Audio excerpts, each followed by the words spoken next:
Yang kedua, ada model ugang yang segah lah. Nak ada Ramadan, tidak ada Ramadan segah ya. Para batu dan pasir juga akan mohonkan ampun baginya. Jadi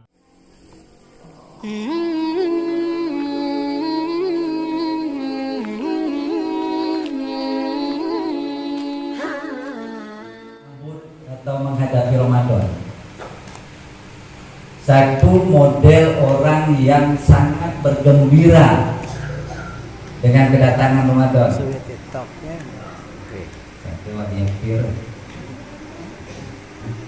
Ada orang yang sangat bergembira dengan kedatangan Ramadan sehingga dari bulan Rajab, Sa'ban dia sudah menunggu dengan berbagai amalan pembukaan, latihan puasa, latihan sedekah, latihan sembahyang sunat.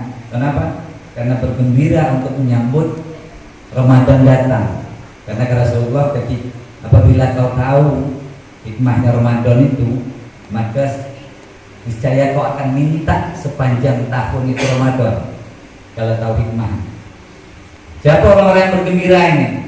Ya mudah-mudahan termasuk kita. Tapi yang paling bergembira saat ini siapa? Siapa? Tahu? Nah, orang-orang Cina yang tak kedoi yang paling bergembira, nanti juga Pak Robial. Kalau dapat mang tiap hari orang Islam yang puasa, bahal kedai kami laku, menteri yang tersuah beli uang boleh beli. Jadi orang Islamnya sendiri kadang tidak bergembira dengan puasa datang malam, tapi uang itu sangat bergembira. Kenapa? Karena orang Islam kebanyakan hari ini yang justru puasa itu diminta untuk melatih kesederhanaan, melatih tidak makan, tapi justru kita keluar duit paling banyak justru di bulan Ramadan.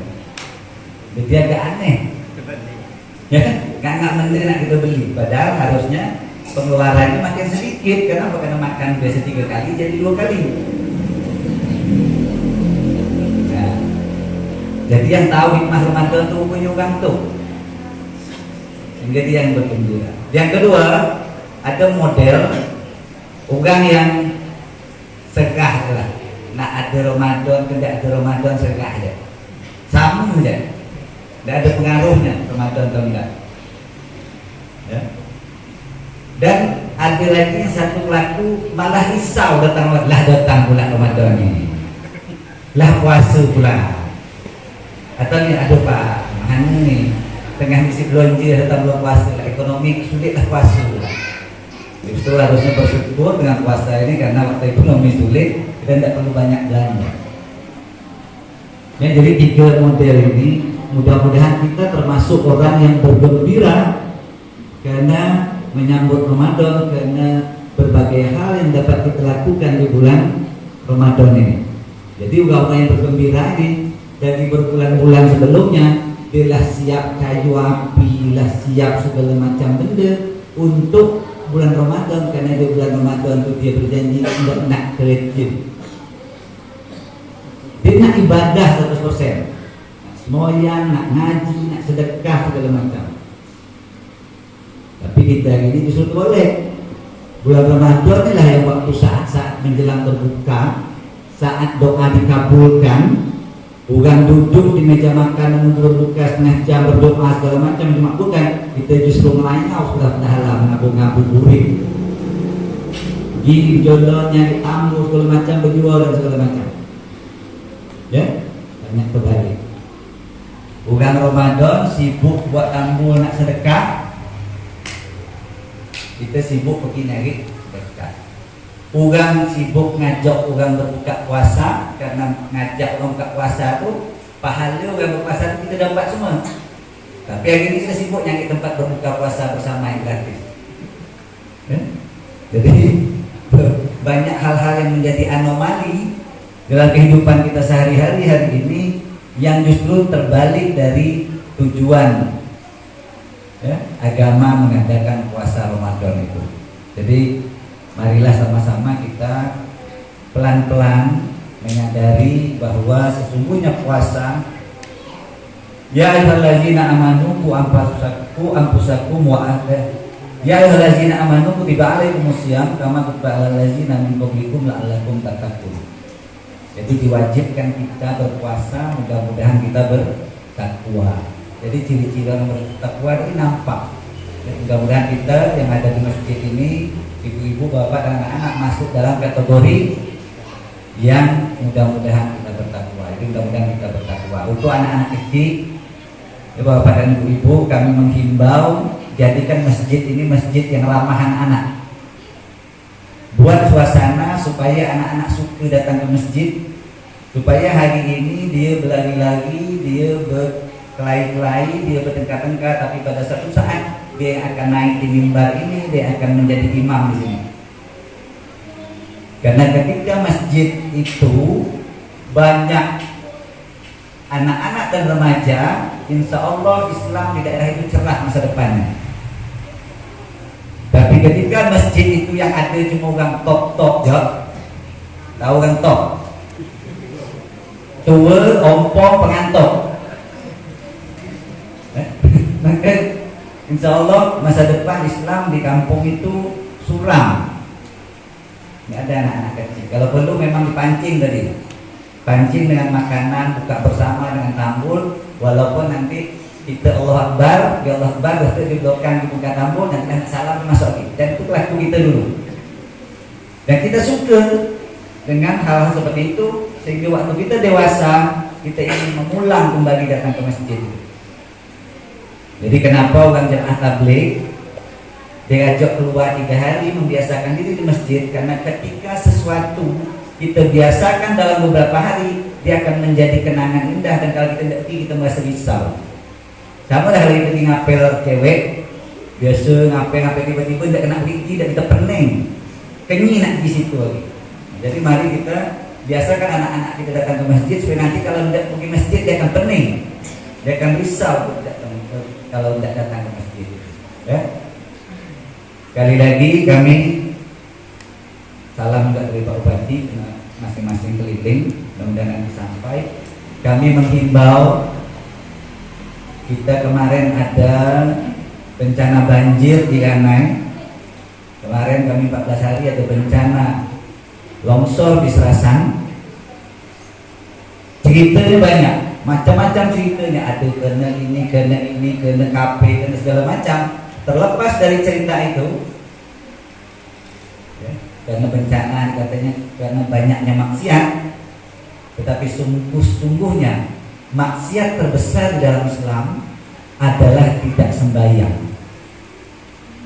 Nah itu kan tua-tua dulu kan berada dikit-dikit lah biasa, yang pakai soya. Karena inna sholata tanha 'anil fahsya'i wal munkar. Kemungkaran terbesar dalam Islam itu ketika tidak mau sujud kepada Allah Subhanahu wa taala. Kisah kemungkaran lain itu kecil sebenarnya. Tapi kita ini lucu. Yang tidak sembahyang kita santai saja, sementara gede-gede lain yang kita nak sibukkan. Ya, ini maka Islam itu ketika kita sholat kita sudah lepas dari kemungkaran itu. Karena iblis saja yang tidak mau sujud kepada Adam, Allah laknat sampai hari ini. Apalagi orang yang tak mau sujud kepada Sang Pencipta ini. Jadi ini harus menjadi perhatian penting kita semua, supaya ramai masjid diisi, banyak orang sembahyang, insya Allah kemungkaran itu, maksiat itu tidak ada di mata Allah SWT, sehingga kita terbebas dari bala dan bencana. Ya, mudah-mudahan. Karena kita kadang menganggap karena ini KP ini, karena ini tidak, tapi sesungguhnya karena kita tidak bersujud kepada Allah ini yang paling besar. Ya, karena jumlah orang Sungai Ulu ini sangat ramai. Tapi kalau dibanding dengan yang di depan masjid ini kan hanya sedikit saja, tak sampai 10%. Ya? Jadi sebenarnya masih sedikit. Jadi karena ini rumah Allah Subhanahu wa taala, rumah-rumah Allah di muka bumi itu adalah masjid. Jadi siapapun yang datang ke masjid dia menjadi tamunya Allah. Ketika dia menjadi tamu Allah, pelayannya adalah pengurus masjid. Jadi pelayan itu adalah keluarga Allah, pengurus masjid itu keluarga Allah. Tidak ada artinya ketika keluarga ini tidak mengurus tamu. Jadi bukan masjid ini baru ada arti, baru dapat pahala besar ketika dia melayani tamu-tamu Allah. Makanya penguasa Arab Saudi tidak menamakan diri mereka Al-Muluk, tidak menamakan diri mereka Sultan dan Raja, tapi dia mengambil istilah Hadimun Haramain, pelayan dua tanah haram, karena dia mau ngambil pahala menjadi pelayannya tamu Allah. Jadi sangat mulia. Nuje-nuje, imam-imam bila yang melayani rumah Allah ini, kalau tamunya ramai. Jadi buatlah suasana masjid itu disenangi oleh tamu. Di sana ada masjid Istiqro, tiap pagi ada ngopi bareng, ngeteh bareng, sehingga orang ramai di masjid. Di sini juga boleh contoh. Ya, jadi tadi sudah dicontohkan, nanti ada buka bersama. Insya Allah orang ramai. Kalau masjid banyak makanan, masjid banyak tampul, anak-anak pasti insya Allah menjadi suka, dan itu dilakukan banyak masjid. Ya, jadi anak-anak rajin-rajin pergi masjid ini, mudah-mudahan nanti setelah besar ceramah di sini, khatib di sini, menjadi imam di sini, dan ketika mau menjemput kita berada di dalam situasi itu. Ya, jadi kena longsor, Pak mati, Pak Rodia menanggung dengan Hamzah lah. Bila kena longsor deh, pasti kat mana? Pasti kat sejid. Agak nyaman anak cucu dia dengung. Tapi aku Pak Rodia Pak Hamzah mati, Pak kena longsor. Pak Gemel, Pak Haji Jugit nyanyi dangdut. Kan ada amandannya. Anak cucu supan. Jadi mudah-mudahan kita selalu berada di dalam usaha mendekatkan diri pada Allah SWT. Ya, jadi sekali lagi ingat, bulan puasa ini untuk belajar berhemat, belajar sedekah, belajar memberi, belajar ngajak orang buat baik, bukan justru sebaliknya. Ya, jadi orang tua dulu Pak buat tambul banyak-banyak untuk sedekah ke kiri kanan. Tapi hari ini kita buat tambul banyak-banyak untuk berjual. Saya ingin sampaikan sedikit. Kan banyak orang ngaku, jom, sonjang ya, awak nyaman. Kawan yang udah kerja nak makan dulu. Banyak hari ini orang kawan. Saya dapat pasal 4 tahun ni Pak, saya kerja buat, saya kerja nyelam. Memang bila Pak tak kerja nyelam. Jadi bila dapat, maka orang dulu bekerja dalam 1 tahun hanya 8 bulan. 3 bulan musim utara tidak kerja, 1 bulan puasa tidak bekerja. Tapi dengan bekerja hanya 8 bulan, orang tua dulu ada kebun nyum, ada kebun cengkih, anak seluruh di sekolah. Kita hari ini kerja 24 jam, 12 bulan. Orang dulu dia nyaman-nyaman tidur musim tala, kita bertimbuk air umpung, bertimbuk jungkong, berujung panah ribut. Ya, orang dulu dia sedekah, kita ini berjual. Orang dulu tetangga pasti bisa minta daun pisang, sekarang daun pisang pun jual. Tapi duit kita tidak lebih banyak daripada orang dulu. Justru hari ini kebanyakan kita nak nyekolahkan sukan anak saja diminta beasiswa sini, diminta sedekah sini, diminta tolong sini. Coba kita pikir lagi. Ya? Apakah dengan bekerja full ini duit kita akan lebih banyak dari orang dulu? Tidak juga. Artinya ada sesuatu yang perlu kita pikirkan dan kita telaah kembali. Tidak bekerja di musim tara dan tidak bekerja bulan Ramadan itu tidak membuat orang miskin, tidak membuat orang tidak punya mana-mana.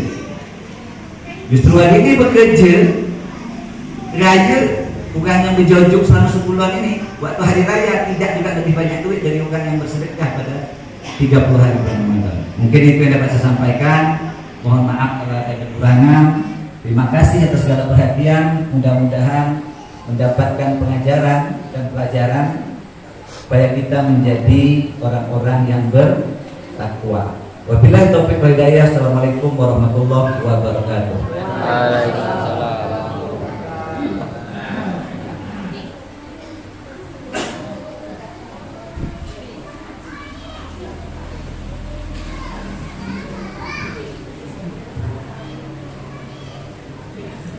Terima kasih kepada Bapak Wakil Muda yang telah menyampaikan pesan untuk semuanya.